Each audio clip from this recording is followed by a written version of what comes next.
Kabupaten Merangin tidak mencicipi makanan khas Merangin, gelamai perempat. Gelamai merupakan salah satu makanan tradisional Indonesia yang juga terdapat di Kota Bangko, Kabupaten Merangin, Provinsi Jambi. Makanan tradisional ini sering dibuat di bulan puasa menjelang Hari Raya Idul Fitri. Sekarang gelamai sudah dapat diperoleh setiap hari karena sudah ada tempat penjualan gelamai. Gelamai merupakan makanan tanpa pengawet yang bisa bertahan 3-4 bulan, yang memiliki kandungan energi, protein, lemak, karbohidrat, kalsium, fosfor, dan zat besi.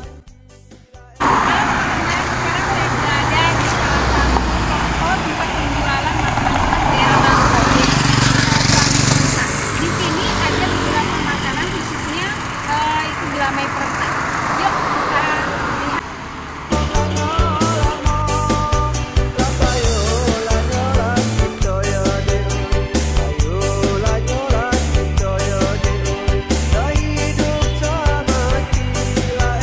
Perempat ini dikemas dalam berbagai bentuk seperti ini ya.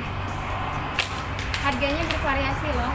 Ada yang 55.000, ada yang 20.000, 17.000, dan 19.000. Nah, bagaimana proses pembuatannya? Yuk kita intip. Ini adalah lokasi tempat produksi gelamai perentak yang mempertahankan cara tradisional. Pada pembuatan gelamai ini letak lebih menjadi cara tradisional. Sedangkan kita tahu kan pada saat ini teknologi untuk mempermudah untuk pembuatan gelamai sudah ada. Sesuai dengan rencana awal yang petunjuk dari pemerintah, kita kan diminta untuk membuat khas makanan tradisional dan untuk mempertahankan mulai dari tata cara pemasakan, pengolahan bahan, dan ya semuanya lah masuk mutu. Jadi masakan tradisional dengan modern ini kan sedikit berbeda kalau cita rasanya. Bahan bakar untuk memproduksi gelamai ini menggunakan kayu karet. Kenapa ya? Sedikit mudah untuk pengolahannya dan apinya juga tidak terlalu besar seperti kayu-kayu yang lain. Untuk pembuatan gelamai ini bahannya apa saja? Bahan dasar atau bahan pokok itu pertama kelapa. Nah, kelapa itu yang kami olah itu di pasar. Yang kedua beras ketan, gula putih, gula pasir, gula merah, gula aren. Itu ya bahan pokok pada pembuatan gelamai. Kalau peralatan pembuatan apa saja, Pak?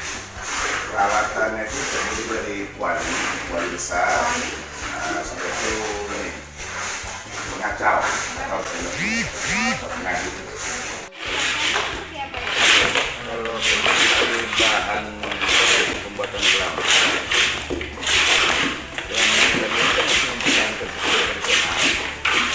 itu satu kurang. Untuk membuat gelamai, kita membutuhkan waktu kurang lebih 7 jam. Tahap awal membuat gelamai adalah memasak santan. Setelah santan terlihat mengeluarkan minyak, maka kita masukkan adonan tepung. Setelah 2 jam kemudian, kita masukkan gula merah dan gula pasir.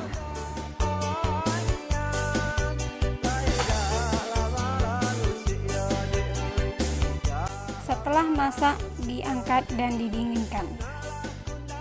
Memang harus diaduk supaya tidak menggental gitu. Nggak mengumpal. Harus diaduk supaya rasanya nggak mengumpal. Memasak gelamai tidak terlepas dari proses pengadukan, mulai dari awal memasak sampai mendinginkannya. Kenapa selalu diaduk bikin gelamai, Bang? Supaya bahannya tercampur dan tidak gosong dan hangus. Pengadukan adalah operasi yang menciptakan terjadinya gerakan di dalam bahan yang diaduk. Cara mengaduk dalam pembuatan gelamai bisa berbeda-beda. Mengadukan dengan gerak melingkar seperti ini bisa kita asumsikan sebagai mengadukan dengan gerak melingkar berubah beraturan. Pada saat mengaduk, sendok pengaduk mendorong adonan gelamai sehingga adonan itu bergerak atau berpindah posisi dan terjadilah pencampuran. Semakin lama, gelamai akan semakin mengental. Hal ini akan berakibat bahwa gerakan akan semakin lambat. Untuk mendapatkan gerakan yang cepat, maka si pengaduk harus memberikan gaya yang semakin kuat pada saat mengaduk, sehingga gelamai benar-benar dapat tercampur dengan baik.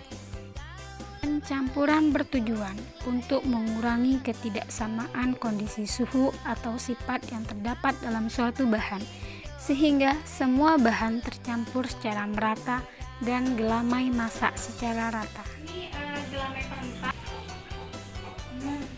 Rasanya enak sekali, bahannya tercampur secara merata. Kalau pergi ke Bangil, jangan lupa beli oleh-olehnya gelamai perentak.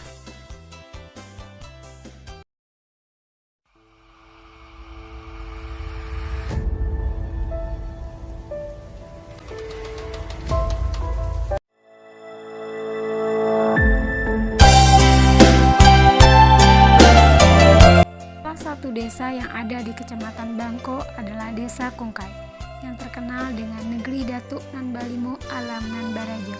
Desa Kungkai masih kental dengan adat istiadat dan banyak menyimpan makanan tradisional. Salah satunya adalah bubur ayam. Halo semuanya, sekarang saya berada di salah satu rumah warga Desa Kungkai yang akan membuat bubur ayam. Bagaimana proses pembuatannya dan apa hubungannya dengan konsep fisika? Yuk,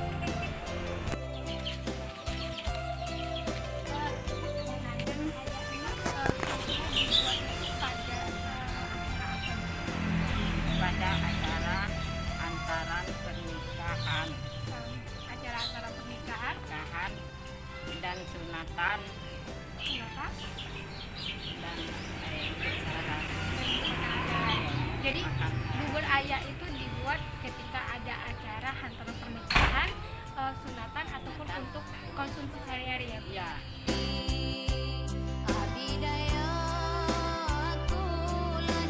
Bubur ayam Kungkai maksa.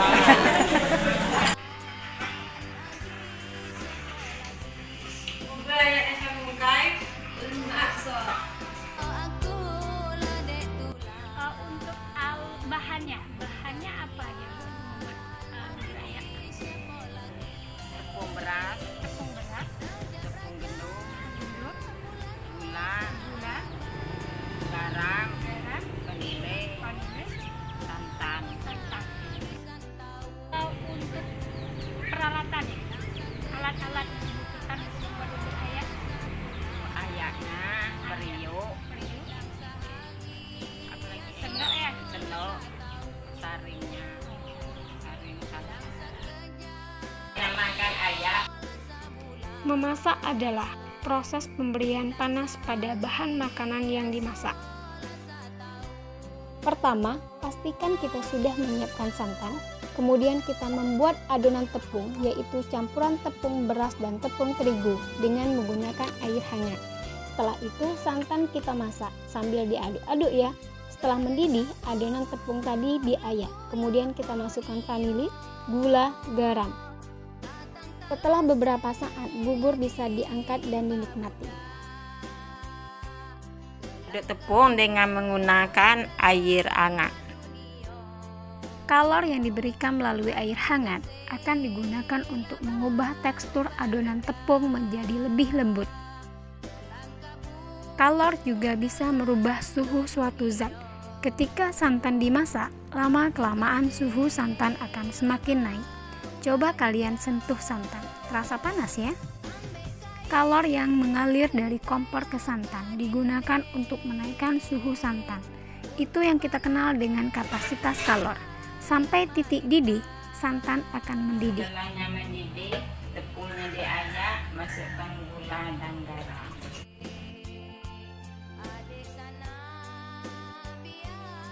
Penambahan zat lain dapat mengubah titik didih menjadi semakin besar. Pada saat mendidih terjadi pemuaian dan perubahan wujud. Pemuaian ini tampak bahwa santan dalam periuk seolah-olah naik. Jika tidak diaduk, santan akan menggumpal. Hal ini terjadi karena kalor yang diberikan digunakan oleh molekul-molekul santan untuk saling mendekati, dan dengan adanya pengadukan dapat menghalangi gerak molekul. Perubahan wujud yang terjadi pada suhu dinaikkan adalah perubahan dari cair menjadi gas, seolah-olah santan akan menyusut. Oh iya, pada saat akan mengayak, jangan lupa apinya dikecilin ya, biar hangat yang dirasakan tangan tidak mengganggu proses pengayakan. Setelah bubur ayak masak, maka dapat disantap, tapi jangan lupa didinginkan dulu ya.